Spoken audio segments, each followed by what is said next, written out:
Alrighty, so last day before our 3 exam days here.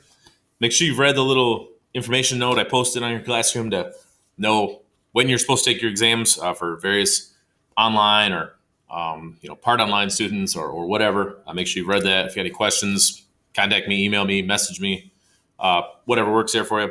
Make sure that you take it in the right time slot and that you definitely take it the day you are supposed to because while they say the grades, you can't lower your grade. You do have to take the exam, or it does get entered as a zero, and you then can lose. Your grade can lower in that case. So as long as you're taking the exam, it can't lower. So keep that in mind. Make sure you get it done.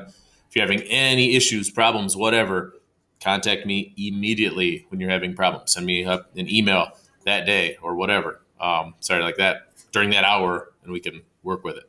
So anyway, last warm up, we'll go over a couple key things here and go from there. So, answer following questions about this function. So, they give us a cubic function and ask us things like what's the average rate of change, turning points, mins and maxes. Pretty much, we're just going to want to graph this and take a look at what we're working with to answer these things. So, let's see. So, average rate of change, we need to know. Remember, when they give you this as an interval, these are x values. So, from when x is 0 to when x is 2, what is the rate of change? So we want to find the rise and the run. So whenever you're thinking rate of change, that's what you want. So, whoops, sorry about that. So I'm going to graph this. I got it in. Let's take a look at it. And it looks something like this. So, cubic function, like we'd expect, has that shape. So from 0, the graph's here, to 2, the graph is kind of up here-ish, it looks like. But honestly, I like the table for this. Or if you're using decimals, you want to click on 0 and you want to click on 2. But I'm going to go to the table.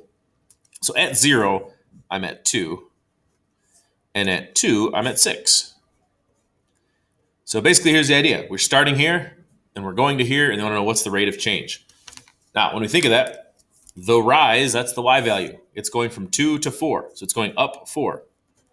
The run, it's going from 0 to 2, so it's going up 2. 4 over 2.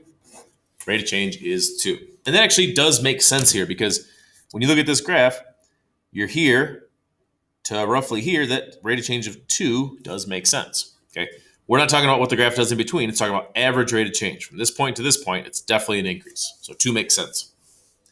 Also, how many turning points are there? Graph turns here, and the graph turns down here. There are definitely 2. Okay, list relative maximums and minimums. This right here would be a relative maximum because that's a high point there, and this right here would be a relative minimum because that's a low point there. Those we just want to calculate the values for. Decimals, you can just click on them. In here, you want to go to calc and pick either min or max for what you're trying to find. So if I pick max, we'll go ahead and go over and find this one. Remember, you got to do the left bound.